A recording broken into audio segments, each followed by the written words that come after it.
everyone, this is Tamara from shelfaddiction.com. Welcome to episode 40. We're here live today recapping and reviewing the second episode of The Walking Dead Season 7. If you're listening live, leave us a comment on Spreaker. We want to hear your thoughts and opinions on last night's episode. If you're enjoying today's episode, please like and share it. Show your support by rating the podcast and leaving a positive review. Thanks for spreading the PCS love. The podcast can be found on the Spreaker app, iTunes, Google Play Music, the Stitcher app, and more. Joining me is PCS co-host, fellow TV junkie, and indie author Lisa Orban.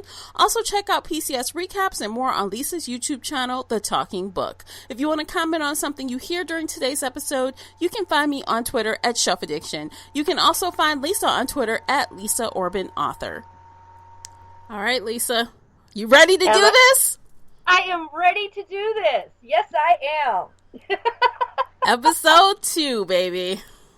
Oh, I feel so much better about this episode. How about you? Yes, it was a nice relief after the first episode. It really was. And I love King Ezekiel. He just tickles me so much. I know. At first, I didn't know what to make of him. But in the end, I was like, oh, he's just a regular dude. I like him. Mm-hmm. And he's really, I really love that moment between him and Carol. And, mm-hmm. you know, how he's telling her that, you know, this isn't really who I am, but, you know, I used to be a, you know, zookeeper, a Shakespearean actor, and yada, yada. And I thought it was really sweet. Yeah, definitely. It actually, you know, I kind of drew some lines between Ezekiel and her. I feel like they're kind of the same person almost in a way. Like they're both hiding in plain sight. And they both had that persona that they reflect out to the world, especially when they're not sure of that person. Exactly. And I mean, even the whole, I feel like there were some lines to possibly be drawn from the pomegranate even. Mm-hmm. Like, you know, hard on the outside, sweet on the inside type of thing. Well, and this is, again, how my brain works, because trivia, my brain went to Greek mythology. And because Hades made Persephone eat 3 pomegranate seeds so that she had to remain in hell, and that's why we have our seasons and stuff. But the pomegranate has this very big significance about life and death and where you are, and I'm wondering if they did that on purpose or if they just grabbed it at random. I don't know, maybe. I mean, I definitely feel like that's kind of Carol's personality as well. Like, she's very guarded on the outside, tough nut to crack. But you can tell by her actions that she's really mushy. She cares for people and things and, you know, she really goes to bat for her people. So even now, you know, that she's quote unquote away from them, but not really away from them. You know, I can see her helping them, you know. Oh, yeah. Well, and I found that moment when she was kind of in the fever dream and the zombies attacked, and how she was seeing them as they were dying as the person they may have been before. Mm-hmm. And so I think she's really having a hard time. It's like all of a sudden, all the people that she has killed and all the zombies she's killed and just all the death around her has finally just gotten to her. Yeah. Yeah, that's definitely a fact. But, you know, now the question is, now somebody asked me this at work today, and I wonder, and I think it was because they saw The Talking Dead after. They were asking, I think they did ask exactly the same question that they did on The Talking Dead.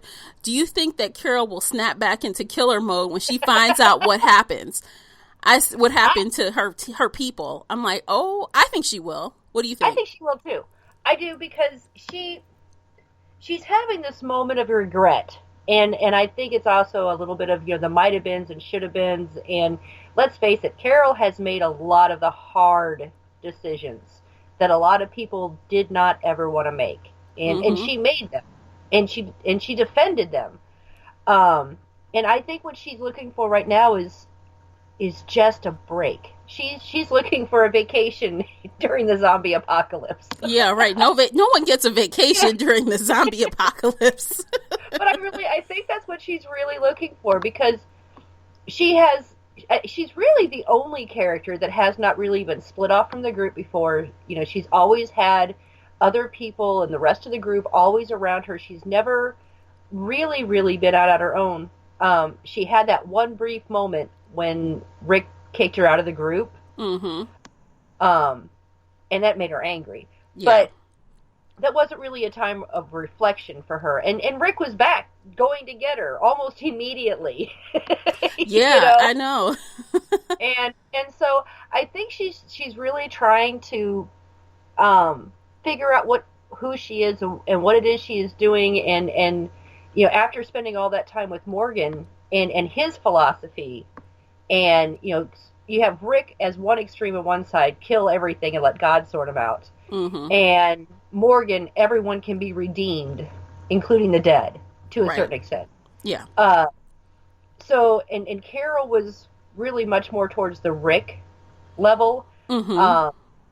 But I think when her and Morgan had that fight over the wolf, that it kind of made her rethink some of her positions, because she saw the extent that Morgan was willing to go to, and even the chaos that he caused because of it. Right.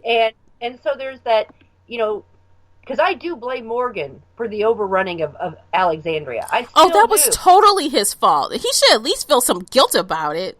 Oh yeah, and I think he is now. Yeah. Because he made some comments later on to the boy that when they were talking about the book.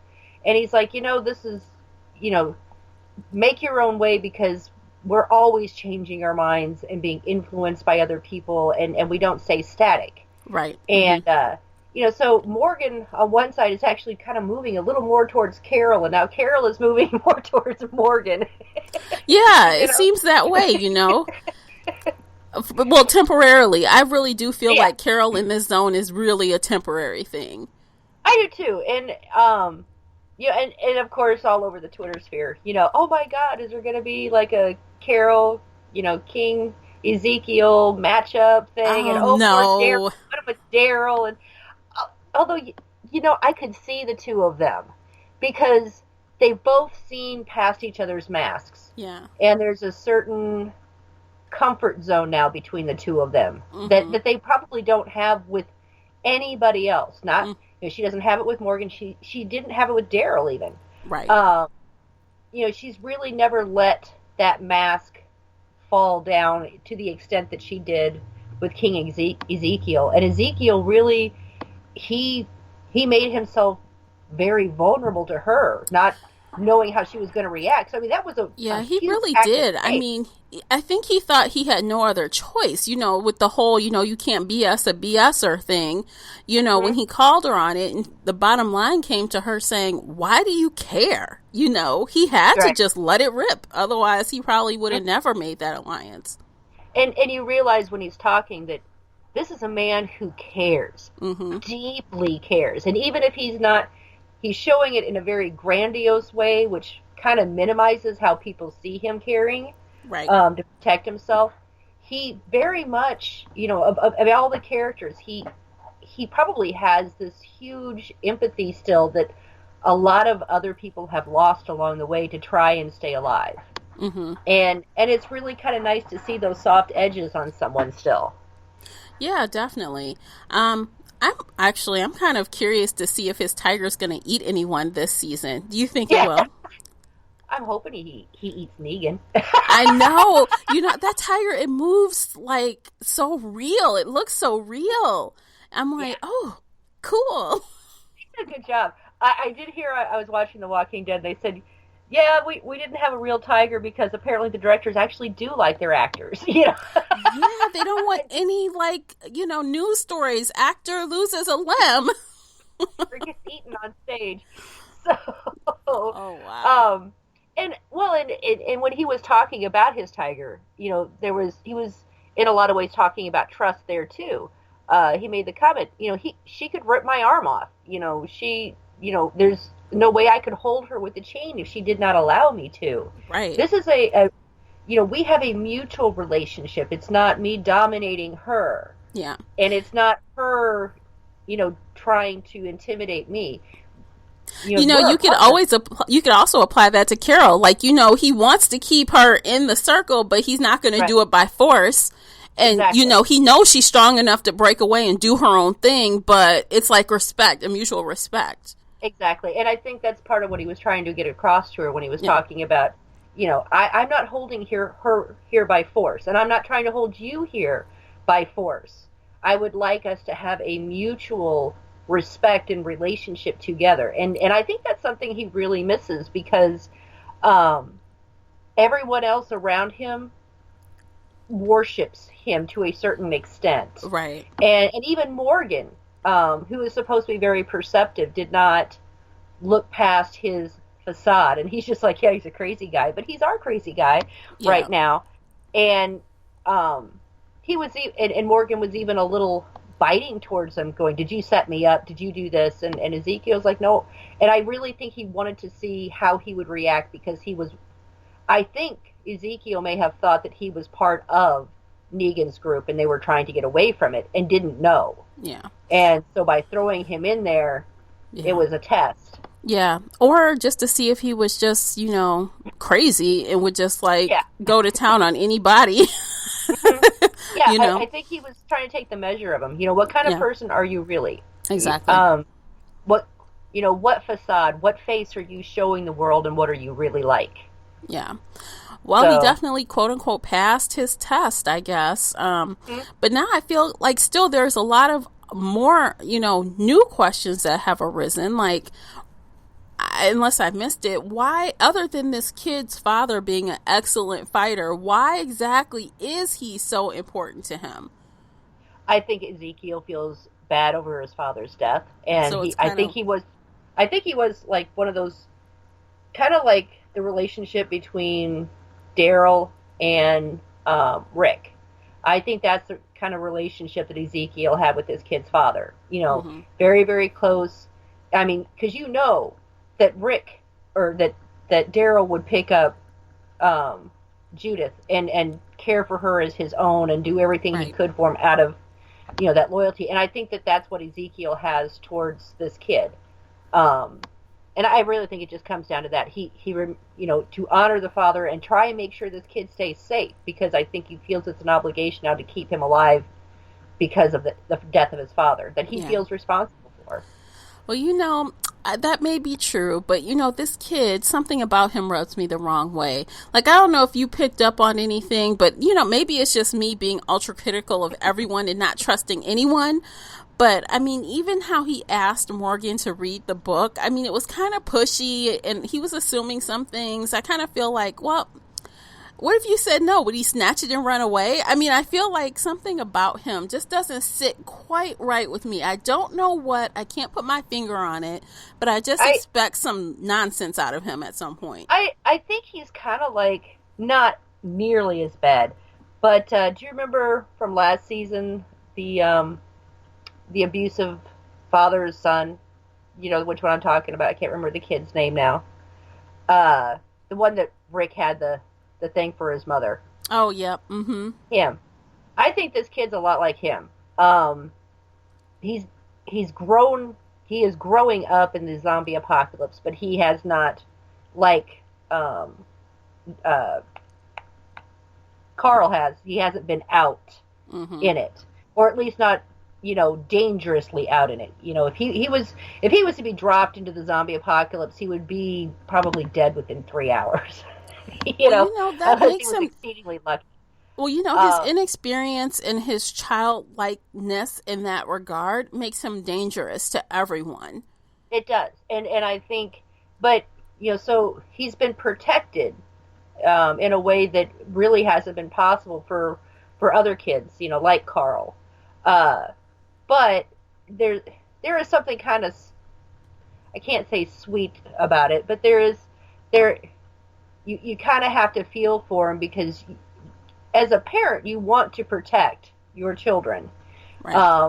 So I think Ezekiel and I think the entire community is trying to find that balance between, keeping your children safe and a little bit innocent, and having them be able to survive the horror that life has become. Right. And I really did find this kind of, and I don't know if anyone else made the connection, but at the very end of the first episode, in Rick's imagining, they were all sitting down at a table, having Sunday dinner together, happily in the group.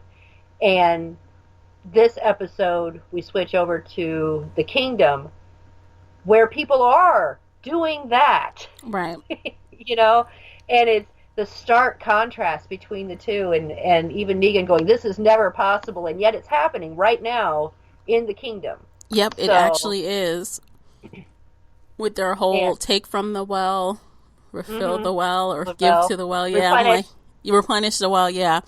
That's pretty interesting. So, what do you think about those pigs, man? Oh my gosh. Oh my God.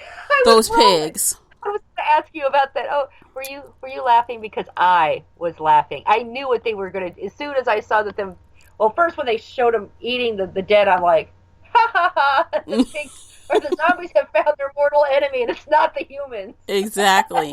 I'm like, ugh. Look, and he's like, oh, I made sure they got fed just right. They're nice and plump for you. Well, and when Morgan asked about it, he says, we want to fill their bellies full of bile. And at that point, I knew. That's right there. I knew absolutely that they had been dealing with Negan's group, and this was their tribute. Yeah. And I do enjoy the sense of humor that Ezekiel has in doing that, because that there's a part of him that's secretly going, but what if that is making them so vile and so mean and so crazy because they're eating dead people? Could be. I think there's also the hope that because they are feeding the pigs so much corruption, I'm wondering if he's hoping that he's killing them slowly. And it also makes me wonder, because they know they have to give the tribute. They know they have to give a certain percentage of their produce to Negan's group. And I'm kind of wondering if they aren't using zombie as compost for it as well. Oh my goodness. I guess technically they could. I guess. They could. I would do it if I could get away with it. Because that's the kind of person I am. Just don't tell anyone. Just don't tell anyone what you're doing, because everyone would be grossed out. Yeah. Well, I mean, if they had, because they herd the pigs and they keep the pigs away from the main group. And if they have an off-section garden as well, they could be doing the same thing. I mean, they could literally be composting it with the dead. Right. And that's disgusting, but I would do it just because I could go, you want my produce? You can have my produce. Oh my God. Yeah, just look, use that compost in a certain section away from the other stuff, and then just give them that stuff. I know. You want it? Here's even 10% more. Eat well. I mean, but don't they ever stop to wonder, like, how are you giving us these big fat pigs? Where did it come from? I don't think they care. Negan's group does not think long term. They are an instant gratification group. They are not producing on their own. They are not building on their own. They're scavengers. Right. And they're kind of like the Borg in a way. You can't escape from them. But they're acquiring and demanding tribute from these societies while not actually giving anything back in return. And you can sustain a group like that for a while, but you cannot sustain it indefinitely. Right. And it's Negan's force of personality that's allowing it to exist. If anything happens to Negan, they're going to splinter off into 100 little bully groups, but it's Negan that holds them together as the fear of him, not the reverence of him, or not the respect of him. It's that they fear him. Fear. Mm-hmm. And fear only lasts so long, because, just a little sneak peek into the next episode, I feel like it's a possibility Daryl could get in there, start turning minds, start turning people, and who knows what could happen. His power, his reign only lasts as long as they are scared of him. Right. And there's certain kinds of power. There's a quiet power that that can attract people to you out of respect, love, awe even. And then there's what Negan has, and that is just shock and awe. Mm-hmm. It is a terror, and it is a manipulation. And now but if he were to ever get sick, injured, anything, his whole world is going to crumble down on him because it is force of personality as he beats his, everyone into submission to the point where even though everyone in his group together would be strong enough to defeat him, none of them dare do it for fear that, the rest will back out. Right, exactly. Because they're all too afraid of him. And they also, I'm sure there's those selfish, greedy reasons. As long as they're with Negan, they don't have to work that hard. They get to beat people up. They get to run around. They get to tear things up. It's like a teenage boy's wet dream, to be quite truthful. And they don't have to do anything except steal from other people. Yeah, that's true. But it's not sustainable. No, it's not. Especially now, like if you think about all of the people that are servicing them, giving food and things to them. So we have Rick's group. And then, like, the Hilltop people still, right? And then, of course, now we have the Kingdom people. Like, what if all those people band together and could fight? And that is a possibility. And I'm kind of thinking that's part of the reason why Ezekiel wants to bring in Morgan and Carol so much, because he sees that strength in them that he does not have in his own people. And there's also, I mean, I'm kind of, it's interesting, but The Kingdom is actually the only truly functional society I have seen. I know. Because all the rest were kind of, like, they looked good on the outside, but they were, like, ruined on the inside. Rotting from the inside out. Alexandria was okay, but they were not nearly producing enough that they needed. And they weren't sustainable. They had this great sustainable city with all the electricity and water and everything else, but they were delusional. Right, and they weren't doing things immediately to ensure their survival, like gathering livestock, like gardening. It never occurred to any of them. They were just like, oh, we got canned goods. Well, guess what? Eventually the canned goods are going to run out. Yeah. And, and it's been, how many years? It's been about 6 years since the apocalypse started, right? Something like that. And so we've been with Alexandria for 2 years now, thereabouts.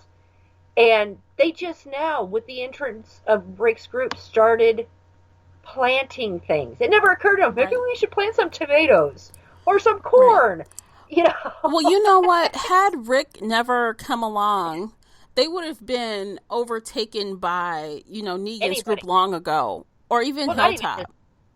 Anybody. Yeah. A roving band of anybody. They have a gate that's on wheels. It's not even locked. Yeah. So, Alexandria could have been everything and more that the Kingdom was. They just didn't have the right leader.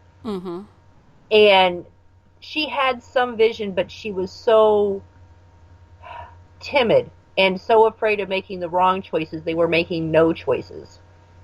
And, on Hilltop, they have the crazy colonel who is just out of his mind. Yeah, exactly.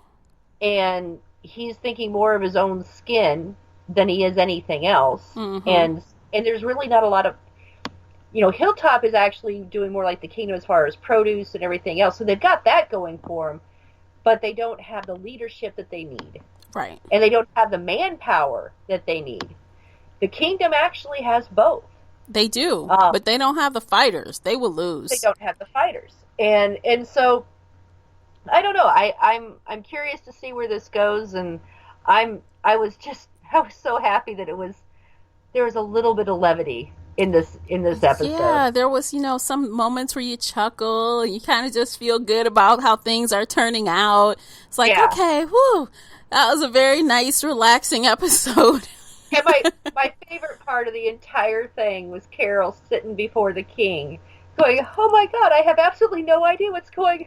I know, but look, the look on her face, though.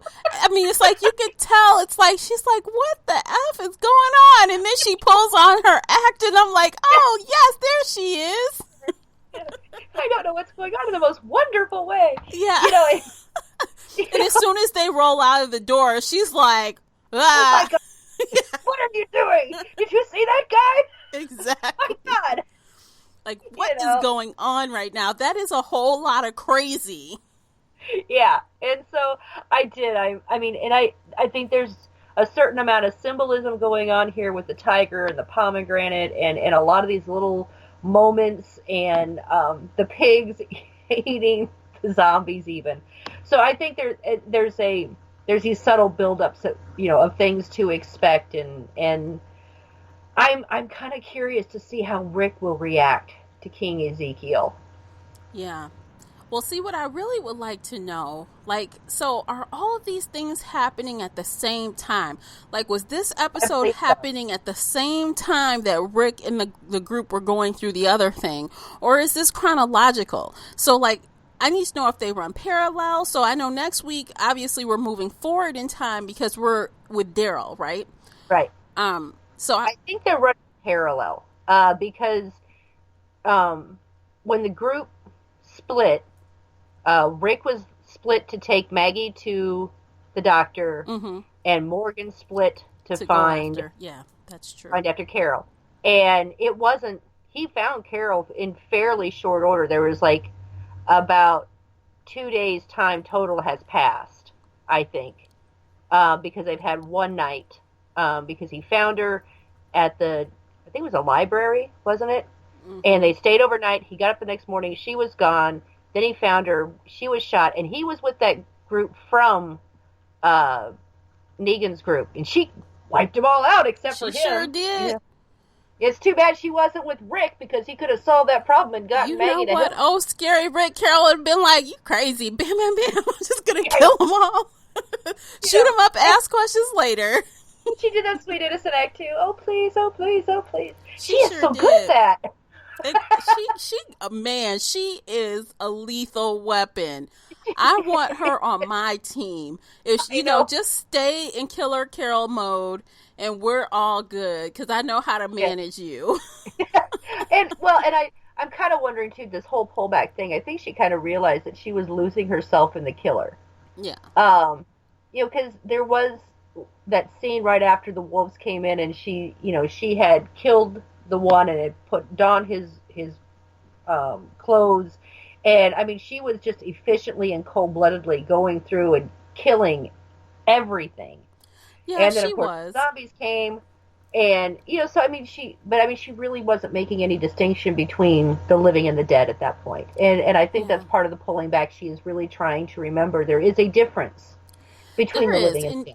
And I get you want to hold on to your humanity and you want to still kind of retain some of what you were before. But in that same, on the flip side, like, honestly, you cannot just trust anybody. You cannot. You will get stuck in a bad situation with your food stolen, hogtied somewhere, or murdered. You can't just trust everyone. So it's like, it's that delicate balance. Like, you just don't want to murder people on first sight, but you can't just welcome them in either. Right, exactly. You've got something funny going on over there. What's going on? I do. I have the guys coming in with, looks like presents and beer. Oh, nice. I was trying to signal I'm recording. And you're like, get out. It's just probably more Di Serono, so I'll forgive them. Yeah, you get a pass for that. You're bringing good liquor, so that's good. I wonder if we might be doing a bonfire tonight since it's Halloween. We're going to take the kids out trick-or-treating, and of course my 10% candy tax. Oh, and yes. We have Di Serono. I don't know, maybe we'll have a fire tonight. That'd be nice. Ooh, that's so cool. I'm in the burbs. There's no fires going on here unless you have like a in your deck fire pit or something. I have this huge area. As a matter of fact, the fire department came to inspect it, and they said it was one of the best laid out fire areas they'd seen in town ever. So it's like 12 feet of just nothing but rock and this gigantic fire pit in the middle. Very cool. So. All right, so let's talk real quick before we wrap things up. What do you predict for what we're going to see in the next episode? I think that they're going to try and break Daryl's spirit, but I don't think it can be broken. It has been tempered too much. Mm-hmm. And he's not brittle like Carol. He can bend, and he has bent. So I think there's going to be this power struggle that the people that are trying to break him are probably not even initially going to be aware of, because again, there is a certain quiet strength that can gain respect. And I think that's what's going to happen with that. I think Rick is going to play nice on the surface for a while. I think Maggie is going to have to be tied down because, the first time she sees Negan, she's probably going to try and claw his eyes out. So you don't think Rick is really broken? You think he's just kind of faking? I think he cracked, but and I think he's not as brittle as Carol, but I there is a brittleness to him. But let's face it, Rick has been broken before, and he has come back. And he has come back. And I think he will come back. But I think for a while, because he knows that right now they do not have the strength, they do not have the numbers, and he might be insane at times, but he's practical. A little on the bloodthirsty practical side. I mean, practical. I would love to see him in plotting mode. Like, I don't want to see him all down in the dumps for 3 episodes or 4 episodes or 5. I mean, being that it's such a short season. But I would love to see him, like, pull himself out of it and just go into, like, stealth plotting. Like, how are we going to do this? Let's make some plans. I think that's what's going to happen, because I think a lot of that has to do with Maggie, too. I think if Maggie had said, for my sake, for the baby's sake, for this, that, for whatever, don't do anything, I think Rick would have stayed his hand. Mm-hmm. And when Maggie went, oh, no, that's not going to fly. I don't care. I don't care about me. I don't even care about the baby at this point. There's a principle here. Mm-hmm. We cannot let this man exist, because it means every person that this man encounters will go through this. Yeah. And I think she kind of put herself in every other person's place and realized that he has to be stopped. Oh, yeah, he does. Other innocent people are going to die, and that's just all there is to it. But Maggie, unfortunately, she's pregnant, and she just lost Glenn, and she's sick, and she's probably a little nuts. And so I think she's going to have to be kept away from Negan. So her going to Hilltop is probably a very excellent thing at this point. Yeah, I agree. And I think she's going to, and I think that they're going to kind of probably follow that story arc a little bit from the comics, where she takes over Hilltop. And it'll be gradual as she's there and she's pregnant and she needs the doctor. She's going to start gathering the followers, and people are going to, because of her strength and the things that she says, I think that there's going to be a very polite coup going on at Hill Tower. And so at that point, they'll have Rick in Alexandria, they'll have her in Hill Tower, they'll have King Ezekiel with Carol, and I think Negan is going to realize that you can only take and not replenish. So do you think Negan will be gone by the end of this season, the season finale? You think he's going to be kaput, or do you think he'll survive to another season? I think his organization will collapse. And of course, and then it's going to be like cockroaches. You can kill one, but there's still going to be dozens others. Absolutely. And then they're going to have I think next season is going to be like mop up and reorganization, and I think we're going to see more structure, because eventually society is going to have to be rebuilt to a certain extent if humanity is going to make it. Yeah. And I think using King Ezekiel's example, maybe not his craziness, but at least the platform, how he has rallied his people and gotten them to do this, built a society within this society, or within this tragedy.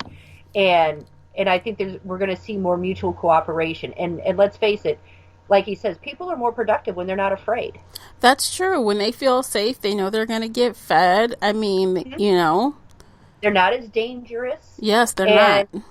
And so we've got Ezekiel's crowd, which they're kind of sheep-like. They're being fed, and they're not very dangerous, and they're very productive. Mm-hmm. And then we've got Negan, the polar opposite, where they're all wolves. But again, you can't simply take. No. And Ezekiel is right about that. You can't take and not replenish, because there reaches an end. And I think Negan's group can only hold together so long, because the core is rotten. Yeah, absolutely. So, I think when it's all said and done, I personally guess that all the other groups, the 3 other groups, will band together somehow, some way, and they'll make some kind of organized strike. Yeah. And maybe Daryl on the inside will be like a double agent or something. Yeah. And I kind of like the idea of, replacing, the society we have right now with these kingdoms. We have King Ezekiel, and then we can have Queen Maggie. Yeah. I think Maggie would be an awesome leader. I can't wait to see her in a leadership role where she is like really like got her own people to, behind her. I think it'll be interesting to see.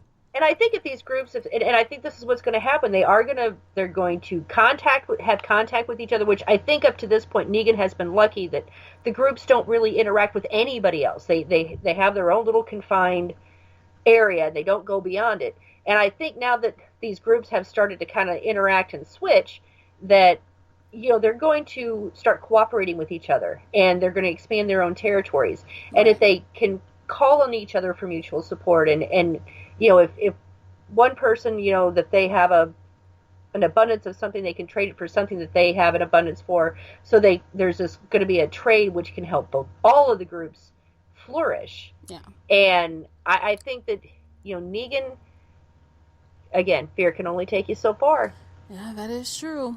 Well, Negan, your time is numbered. Your countdown has begun. We're done with you. Pretty much. So, I think that's it. I think we've done a recap.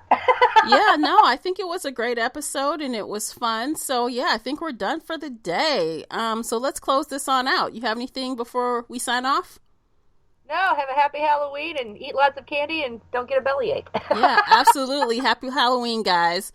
Thanks for checking in today. And if you listen live, it was a pleasure having you here. We'll see you next week. But before you go, hit that follow button on Spreaker, the only place where you can listen live, or subscribe and listen later on iTunes, Google Play Music, Stitcher Radio, YouTube, and the Spreaker app. Thanks for listening. Until next time, happy viewing. Bye, guys.